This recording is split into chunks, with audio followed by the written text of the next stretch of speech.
Hello my anime lovers, what's up and welcome back to my channel. आज हम देखने वाले हैं देन द देन का एपिसोड नंबर 6। तो अब बिना किसी देरी के चलते हैं सीधा वीडियो की तरफ। ओकरुन के मिसिंग बॉल्स ढूंढने के लिए मोमो और ओकरुन अपनी तलाश शुरू करते हैं, जिसमें उनकी मदद टर्बो ग्रैनी भी करती है। टर्बो ग्रैनी कहती है कि वो बॉल्स उसकी स्पिरिचुअल एनर्जी से कवर्ड है, जो दिखने में शाइनी गोल्डन कलर के हैं। जब वो उन्हें नहीं ढूंढ पाते, टर्बो ग्रैनी ये अनुमान लगाती है कि वो अब तक किसी ने उठा लिया होगा। उन बॉल्स में स्ट्रॉन्ग पावर है, जिसके कारण स्पिरिट उससे अट्रैक्ट हो सकते हैं। ये बात सुनकर मोमो और ओकरुन परेशान हो जाते हैं, लेकिन टर्बो ग्रैनी रिलैक्स होके कहती है कि ये उसकी परेशानी नहीं है, बॉल्स को ढूंढना उन दोनों का सरदर्द है। ऐसा रिएक्शन देखकर मोमो और ओकरुन काफी इरिटेट हो जाते हैं और गुस्से में टर्बो ग्रैनी की पिटाई करते हैं। वो दोनों डिसाइड करते हैं कि वो मोमो के घर जाके बॉल्स को ढूंढने की दूसरी स्ट्रेटजी बनाएंगे। घर जाकर वो नानी को इस बात की खबर देते हैं कि उन्हें वो बॉल्स कहीं नहीं मिले। नानी कहती है कि वो भी इंफॉर्मेशन गैदर करने की कोशिश करेगी। साथ ही वो ओकरुन को टर्बो ग्रैनी के पावर को कंट्रोल में रखने की चेतावनी देती है। अगले दिन स्कूल में ओकरुन का एक क्लासमेट उससे पूछता है कि क्या मोमो और वो रिलेशनशिप में हैं। जब ओकरुन इस बात का जवाब ना में देता है, तब वो लड़का रिक्वेस्ट करता है कि वो उसकी मोमो से मुलाकात करवाए। वो मोमो की क्यूटनेस पर भी कमेंट करता है, तो ओकरुन को रियलाइज होता है कि मोमो सच में क्यूट है, पर वो अपने थॉट्स को दबाने की कोशिश करता है और उसे सिर्फ एक दोस्त के रूप में देखने की कोशिश करता है। वो लड़का मोमो के कैरेक्टर के बारे में भी बात करता है, जिसे सुन के ओकरुन गुस्से में आकर उसका शर्ट पकड़ लेता है। गुस्सा आउट ऑफ कंट्रोल होने के कारण ओकरुन टर्बो ग्रैनी में बदल जाता है। वो उस लड़के से पूछता है कि मोमो के बारे में ये अफवाह किसने फैलाई है। ओकरुन का ऐसा रिएक्शन देखकर वो लड़का डर जाता है और कसम खाकर कहता है कि उसे नहीं मालूम ये अफवाह किसने फैलाई है। जब ओकरुन का गुस्सा थोड़ा शांत होता है, तो वो वापस नॉर्मल हो जाता है और उस लड़के से माफी मांगते हुए अपनी सीट पर बैठ जाता है। टर्बो ग्रैनी ओकरुन के बैग से निकलकर उसे सरप्राइज कर देती है, जिसे देखकर वो हड़बड़ी में क्लास से बाहर भाग जाता है। टर्बो ग्रैनी कहती है कि उसने 100 सालों के बाद स्कूल देखा है। आजकल के स्कूल्स काफी ज्यादा फैंसी हो चुके हैं। ओकरुन ग्रैनी को ऐसे स्कूल में आने के लिए डांटता है। तब वो बताती है कि मोमो की नानी ने उसे छूट दे दी है कि वो घूमने जा सकती है, क्योंकि पावर्स ना होने के कारण वो किसी को नुकसान नहीं पहुंचा पाएगी। वो ओकरुन के अंदर वापस जाकर अपनी पावर्स रिस्टोर करने के लिए उसे मनाने लगती है, लेकिन ओकरुन कहता है कि वो उसकी बातों में नहीं आएगा। पहले वो उसके बॉल्स देगी, तब उसको वो उसके पावर्स लौटाएगा। ओकरुन को ढूंढते हुए मोमो भी वहां आ जाती है। आवाज सुनकर टर्बो ग्रैनी वापस बैग में छुप जाती है। जब वो मोमो को टर्बो ग्रैनी के बारे में बताने की कोशिश करता है, तब उसे वो बात याद आ जाती है जो उसके क्लासमेट ने कही थी कि मोमो कितनी क्यूट है। ओकरुन ये बात याद करके शर्मा जाता है और वो मोमो से नजरें चुराने लगता है। मोमो ये देखकर कंफ्यूज हो जाती है। ओकरुन मोमो से दूर भागने की कोशिश करने लगता है, जिसका फायदा उठाकर टर्बो ग्रैनी बैग से निकलकर स्कूल में घूमने लगती है। मोमो अपनी क्लास में वापस जाकर अपने फ्रेंड्स को बताती है कि ओकरुन उसे अवॉइड कर रहा है, जिसका रीजन उसे नहीं मालूम। उसकी फ्रेंड बताती है उसके कैरेक्टर को लेकर स्कूल में अफवाह फैल चुकी है। ये बात जब ओकरुन को पता चली, तो उसने एक लड़के से इसके लिए लड़ाई कर ली और उस अफवाह फैलाने वाले का नाम पूछा। ये बात जानकर मोमो को खुशी होती है कि ओकरुन ने उसके लिए स्टैंड लिया, लेकिन वो फिर भी समझ नहीं पाती कि वो उसे अवॉइड क्यों कर रहा है। हॉलवे में चलते हुए आयरा अपनी ब्यूटी के बारे में सोचती है। उसका ये मानना है कि सारे स्टूडेंट्स उसकी खूबसूरती के दीवाने हैं। आयरा खूबसूरत होने के साथ साथ खुद को हम्बल भी मानती है। वो बाकी स्टूडेंट्स से अच्छा बिहेव करके सबको अपनी तरफ अट्रैक्ट करना चाहती है। आयरा को लगता है कि वो एक परफेक्ट लड़की है और उसके इस परफेक्शन से एक लड़की जलती है। उस लड़की के खिलाफ आयरा ने स्कूल में अफवाह फैलानी शुरू कर दी थी क्योंकि वो लड़की एक डीमन है। वो लड़की कोई और नहीं बल्कि मोमो थी, जिसके पीछे उसने डीमन विंग्स देखे थे।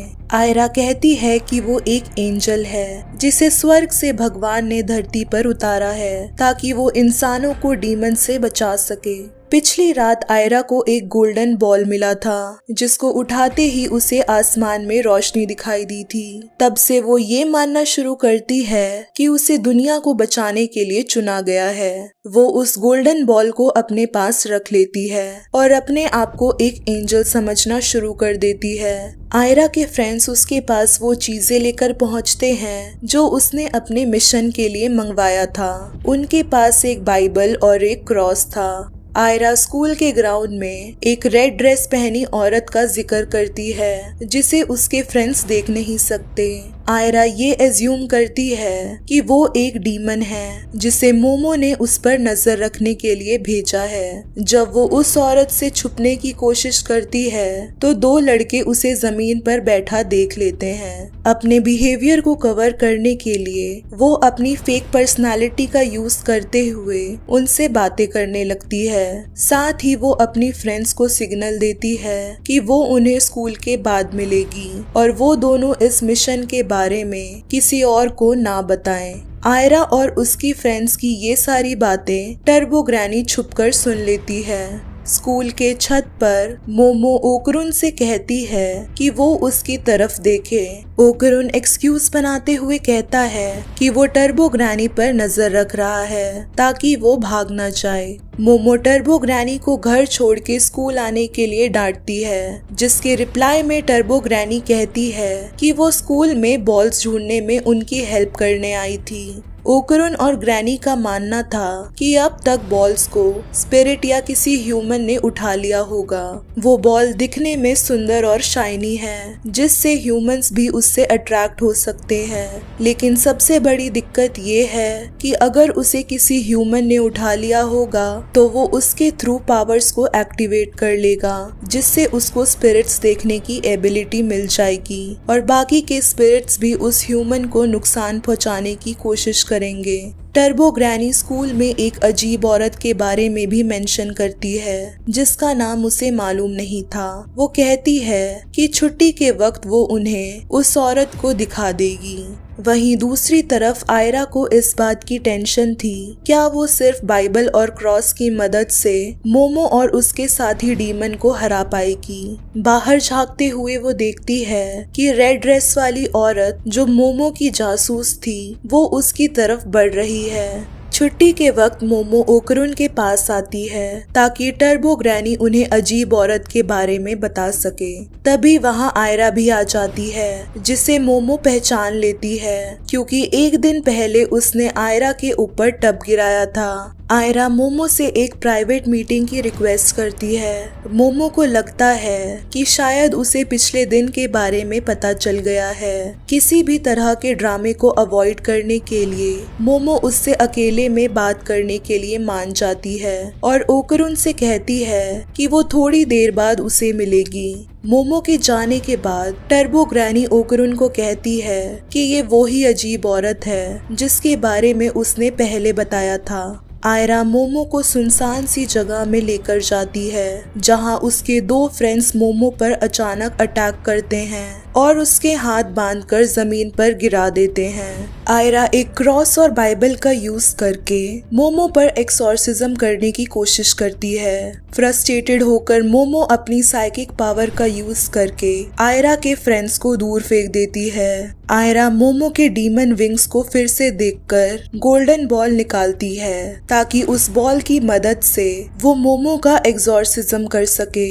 मोमो को रियलाइज हो जाता है कि आयरा के पास ओकरुन का एक बॉल है तो वो उसके बारे में आयरा को समझाने की कोशिश करती है, पर वो नहीं मानती और बार बार मोमो को डीमन कहकर पुकारती है। मोमो का पीछा करते हुए ओकरुन भी वहां आ जाता है। मोमो उसे अलर्ट करती है कि आयरा के पास उसका एक बॉल है और आयरा ही वो क्रीपी औरत है जिसके बारे में टर्बो ग्रैनी ने उन्हें बताया था। लेकिन ओकरुन क्लैरिफाई करता है कि आयरा वो औरत नहीं है। असल में आयरा उस औरत का शिकार है। वो क्रीपी औरत अचानक सामने आके आयरा को मोमो से दूर ले जाती है। वो औरत आयरा की माँ होने का दावा करती है। आयरा भी उस औरत को पहचान लेती है क्योंकि वो वही रेड ड्रेस वाली औरत थी जिसे मोमो ने उस पर नजर रखने को भेजा था। ओकरुन टर्बो ग्रैनी की पावर का यूज करके आयरा को बचाने की कोशिश करता है, पर वो औरत अपने एक्रोबैटिक मूवमेंट से अटैक से बच जाती है। ओकरुन का ट्रांसफॉर्मेशन देखकर आयरा उसे भी डीमन समझती है। फाइट के दौरान औरत ओकरुन को खाने की कोशिश करती है। ओकरुन को बचाने के लिए मोमो अपनी साइकिक पावर्स का यूज करती है, लेकिन दोनों हाथ बंधे होने के कारण मोमो ठीक से अपनी पावर्स का यूज नहीं कर पाती। वो औरत मोमो को एक किक के साथ पीछे ढकेल देती है और ओकरुन को पूरा निगल जाती है। औरत आयरा को बताती है कि वो उससे मिलने के लिए 10 साल से इंतजार कर रही थी। फाइनली अब आयरा भी उसे देख सकती है। आयरा उससे कहती है कि वो तो मोमो की जासूस है। तब वो औरत बताती है कि वो कोई जासूस नहीं बल्कि आयरा की मॉम है। जब आयरा छोटी थी तो उसने उस औरत को अपनी माँ समझकर उसे मॉम बुलाया था।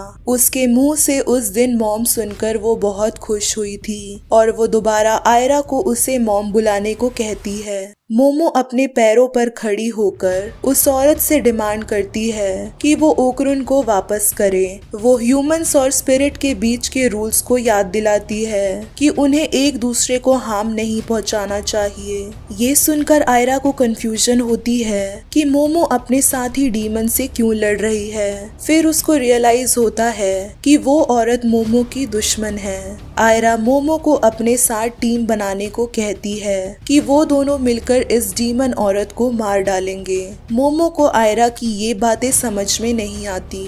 मोमो की फ्रेंड मूको का स्मार्टफोन टर्बो ग्रैनी के पास था, जिसका इस्तेमाल करके वो उस औरत के बारे में ऑनलाइन इंफॉर्मेशन निकालती है। टर्बो ग्रैनी कहती है कि लंबे बाल और रेड ड्रेस पहने इस स्पिरिट का नाम एक्रोबैटिक सिल्की है। आयरा एक्रोबैटिक सिल्की को मॉन्स्टर कहकर बुलाती है और उसे मारने की धमकी देती है। एक्रोबैटिक सिल्की इस बात से ऑफेंड होकर आयरा को भी निगल जाती है। फिर वो मोमो पर इल्जाम लगाती है कि उसने ही आयरा को उसके खिलाफ भड़काया है, जिसके कारण वो उसे मॉम की बजाय मॉन्स्टर बुला रही थी। इस सिचुएशन में मोमो टर्बो ग्रैनी से मदद मांगती है, पर टर्बो ग्रैनी कहती है कि वो उसकी कोई मदद नहीं कर सकती क्योंकि उसके पास अब पावर्स नहीं है। एक्रोबैटिक सिल्की फिर अपने बालों का यूज करके मोमो की गर्दन जकड़ लेती है और उसे पूरे रूम में जोर से घुमाती है। वो डिमांड करती है कि आयरा के बदले अब मोमो उसे मॉम कहकर उससे माफी मांगे। ऐसा करने से वो मोमो को माफ करके छोड़ देगी, पर मोमो ये कहने से इनकार करती है और वो मोमो को भी गुस्से में निगल लेती है। एक्रोबैटिक सिल्की फिर रोते हुए अपनी बच्ची को पुकारती है। टर्बो ग्रैनी भी उसका सामना करती है और उसे वार्न करती है कि अगर उसने बच्चों को नहीं छोड़ा तो उसे इसका नुकसान उठाना पड़ेगा। टर्बो ग्रैनी बताती है कि जब उसने मोमो को निगला था तब उसने अपने बालों को भी साथ में निगल लिया था। तभी एक्रोबैटिक सिल्की अचानक से जलने लगती है। टर्बो ग्रैनी कहती है कि आयरा के पास जो क्रॉस था वो एक्चुअल में एक लाइटर है। मोमो ने लाइटर का यूज करके अंदर से उसके बालों में आग लगा दी थी, जिससे एक्रोबैटिक सिल्की जलने लगी थी। मजबूर होके वो तीनों को अपने पेट से वापस निकाल देती है। बाहर निकलकर मोमो और ओकरुन एक्रोबैटिक सिल्की को खत्म करने के लिए रेडी हो जाते हैं। सो हे गाइस, अगर ये वीडियो आप सबको पसंद आई है then don't forget to like, share and also subscribe to my channel. और बाकी के दैन द दैन के एपिसोड्स को चेकआउट करना मत भूलना। तब तक के लिए टेक केयर एंड सायोनारा।